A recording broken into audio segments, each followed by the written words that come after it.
pessoal, espero que vocês estejam todos bem. Sejam bem-vindos a mais uma videoaula de matemática e agora a gente vai dar início ao estudo da unidade 3, onde a gente vai estudar função. Estudaremos agora a definição, o conceito do que é uma função e os conjuntos domínio, imagem e contradomínio. Não esqueça de acompanhar a aula com seu caderno do lado, anotando tudo que for importante. Vamos lá? Bom estudo a todos! Vamos começar, pessoal, explicando o que é uma função. Dados dois conjuntos não vazios A e B, uma função de A em B é uma regra que indica como associar cada elemento x pertencente a um único elemento y pertencente a B. Escrever y ou escrever f de x é a mesma coisa, tudo bem? Uma notação muito utilizada é essa daqui, ó, f dois pontos a seta b. Isso quer dizer que f é uma função de A em B, tá? Essa outra anotação aqui quer dizer a mesma coisa, mas essa daqui é a mais utilizada.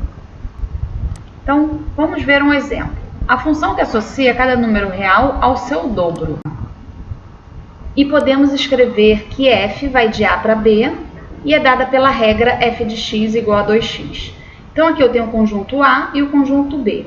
Com esses valores no conjunto A, f de menos 1 vai dar menos 2, ou seja, menos 1 vai ser levado em menos 2. Por quê? F vai calcular menos 1 vezes 2, que é o seu dobro. Então, menos 1 vezes 2 dá menos 2. A gente também pode falar que o menos 2 ele é a imagem do menos 1. 0 vai ser levado em 0, porque 0 vezes 2 dá 0. 1 vezes 2 vai dar 2, então 2 é a imagem do 1. E o 2 vezes 2 dá 4, ou seja, 4 é a imagem do 2. Gente, essa regra também pode ser chamada de lei de formação da função, tá? E veja bem, todos os elementos daqui desse conjunto foram associados a um único elemento nesse conjunto aqui. Então, está dentro da definição de função que a gente acabou de ver. Vamos ver um exemplo agora que não é função. Então, olha só, por que esse caso aqui não seria função? Está vendo que o elemento 0 ele está associado a 3 valores diferentes? O 0 nesse diagrama ele está sendo levado no 2, no 3 e no 5. Isso não pode ocorrer para ser classificado como função. Porque na definição que a gente viu, cada elemento desse conjunto de saída só pode ser levado em um único elemento aqui. Vamos ver um outro exemplo. Nesse exemplo, esses elementos estão associados a um único valor em B, tá? Porém, existem dois valores aqui do conjunto de saída, que é o conjunto A, que não estão associados a ninguém. Isso também não pode ocorrer, tudo bem? Então, esse caso aqui também não é função. Então, vamos ver mais um exemplo. Dados dois conjuntos A e B, e a correspondência entre A e B dada pela fórmula y igual a x elevado a 4. Isso é a mesma coisa que escrever f de x igual a x elevado a 4, com x pertencente a A e y pertencente a B. Temos a seguinte relação. Está aqui meu conjunto A e meu conjunto B. O menos 2 vai ser levado em menos 2 elevado a 4, que vai dar 16. O menos 1 vai ser levado em menos 1 elevado a 4. Que vai dar 1. Tá? Então, essa regra pega o valor desse conjunto e faz ele elevado a 4. Tá? Então, o 0 vai ser levado em 0 elevado a 4, que é 0. O 1 vai ser levado em 1 elevado a 4, que também dá 1. Ó, o 1 foi imagem do menos 1 e também foi imagem do 1. Isso pode ocorrer, tá? Isso é função. O que não poderia ocorrer é o contrário. É um elemento daqui ter duas imagens diferentes. Aí não seria função. Tudo bem? E o 2 vai ser levado em 2 elevado a 4, que também dá 16. Ó, aconteceu a mesma coisa aqui para o 16. Ele é a imagem do menos 2 e também é a imagem do 2. Sem problemas. Então, gente, todo elemento do conjunto A tem correspondência em B. E cada elemento de A corresponde a um único elemento em B. Sendo assim, essa regra f de x igual a x elevado a 4 é uma função de A em B. Bem, vamos definir agora o que é domínio, contradomínio e imagem de uma função, tá? Então, o domínio de uma função, representado pela letra D, é o conjunto dos valores que podem ser atribuídos a x. Então, esse conjunto que até então a gente estava só chamando de A, ele é chamado de domínio, ou seja, é o conjunto de saída, também é chamado dessa forma, tá? O conjunto de chegada é o contradomínio, representado por CD. E o conjunto imagem, gente, ele é um subconjunto do contradomínio, que é formado por todos os valores que estão nesse contradomínio e são imagem de alguém do meu domínio, tá? Então vamos definir aqui bonitinho. O conjunto imagem, representado por M de F, é o conjunto formado pelos elementos do contradomínio que são resultados da correspondência de algum valor de x do domínio. Eu posso falar também que são imagem de algum valor de x do domínio. Vamos ver um exemplo que fica mais simples de vocês entenderem. Então, com os conjuntos A, 1, 4, 7, B, 1, 4, 6, 7, 8, 9, 12, criamos essa função de A e B definida por f de x igual a x mais 5. Então, 1, gente, ele vai ser elevado em 1 mais 5, que dá 6. O 4 vai ser elevado em 4 mais 5, que dá 9. O 7 vai ser elevado em 7 mais 5, que dá 12. Tá? No conjunto A, eu só tenho 3 valores. No conjunto B, eu tenho todos esses valores aqui. Mas só os valores 6, 9 e 12 do contradomínio que são imagens de alguém do meu domínio.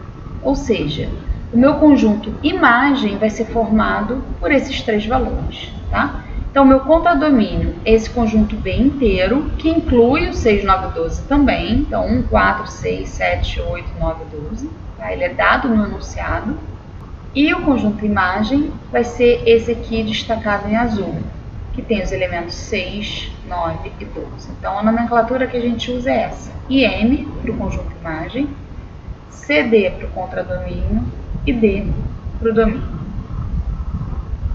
Seguindo agora, vamos ver a definição de domínio natural. Quando a gente tiver uma função de variável real definida por uma expressão sem mencionarmos explicitamente qual é o seu domínio, fica subentendido que esse domínio é o maior subconjunto da reta possível, onde a expressão assume valores reais, ou seja, onde ela existe para valores reais. Tá? Então, o domínio de f é todo x pertencente aos reais, tal que f de x, esse resultado f de x, também pertence aos reais. Por exemplo, se eu der para vocês essa função, f de x igual a 2x mais 1, e não falar nada sobre o domínio, ou perguntar qual é o domínio dessa função, você vai ter que considerar o maior possível dentro dos números reais. Você só precisaria excluir alguém se isso daqui não existisse, se você não conseguisse calcular isso aqui para algum valor real. Tá? Então, dado qualquer número real, multiplicar ele por 2 e somar 1 vai resultar num número real. Você consegue fazer essa conta, ela existe e é um número real. Então, nesse caso aqui, o domínio da função são todos os reais. Agora, vamos ver esse outro exemplo. Se eu falar para vocês assim, f de x igual a 1 sobre x. Gente, já sabemos que não existe divisão por zero, né? Então, 1 sobre 0 não existe. Então, a gente precisa excluir o valor zero, apenas ele. Porque, dado qualquer outro número real, essa fração existe, mas no zero não. Então, o domínio natural dessa função é todos os reais menos o zero. Tudo bem? Eu poderia escrever assim também. Domínio de f igual a x pertencente aos reais, tal que x diferente de zero. Esse conjunto, ou esse, é a mesma coisa. São todos reais excluindo apenas o zero. Vamos ver outro exemplo. Se eu falar para vocês, g de x igual a 1 sobre 2x. Gente, usei outra letra aqui, tá? Eu posso usar f de x, g de x, h de x, m de x. O raciocínio é o mesmo, a letra não importa, tá? Então, voltando aqui para o domínio. Se eu perguntar qual é o domínio dessa função, novamente é uma fração. Então, o denominador não pode ser zero. O valor que zerava o denominador, nesse caso de cima, era o próprio zero, porque estava só sobre x. agora está sobre x menos 2. O x igual a zero não zera isso daqui. Se o x for zero, embaixo dá menos 2, né? Que é 0 menos 2, então não vai zerar. O valor que zera aqui, gente, é o 2. Se você tentar calcular g de 2, no denominador vai ficar 2 menos 2, que é 0. Então, quem eu preciso excluir agora é o valor 2. Então, a gente escreve que o domínio de G são todos reais menos o elemento 2. Ou ainda que o domínio de G é todo x pertencente aos reais, tal que x diferente de 2. Ou essa resposta ou essa querem dizer a mesma coisa. Então, vamos para um último exemplo. F de x igual a raiz quadrada de x menos 5. A gente já sabe que nos reais não existe solução para a raiz quadrada de número negativo, certo? Então, a gente precisa excluir os valores de x que fazem x menos 5 ser negativo. Tá? Então, meu domínio só vai poder ter os valores de x que fazem x menos 5 ser maior ou igual a zero, que são os valores que fazem isso aqui existir solução real. Então, resolvendo isso aqui, x menos 5 maior ou igual a zero, né? Você isola aqui o x, vai ficar x maior ou igual a 5.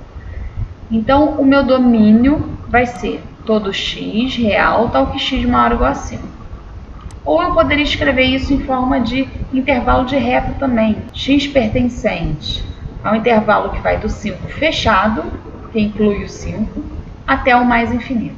Por que eu incluo o 5, gente? Porque o 5 da raiz de 5 menos 5, que é a raiz de zero. Raiz de zero existe e é zero. Só não poderia ter esse valor se isso estivesse no denominador, porque iria zerar o denominador. Tá? Então, relembrando lá aquela parte de conjuntos, né, que a gente já revisou, isso aqui são todos os números do 5 em diante. Representando isso na reta, gente, só para a gente relembrar, o colchete fechado inclui o 5, né? Então, tá aqui a minha reta real, com o valor 5, ela cresce nesse sentido. Então, esse intervalo vai ser o que eu representei aqui em vermelho. Todos esses números maiores que 5, com essa bolinha fechada no 5, quer dizer que o 5 está incluído. Bom, pessoal, essa aula vai terminar aqui. Não deixem de fazer a atividade sobre definição de função, que está logo aqui embaixo. Tchau, tchau, até a próxima e bom estudo a todos.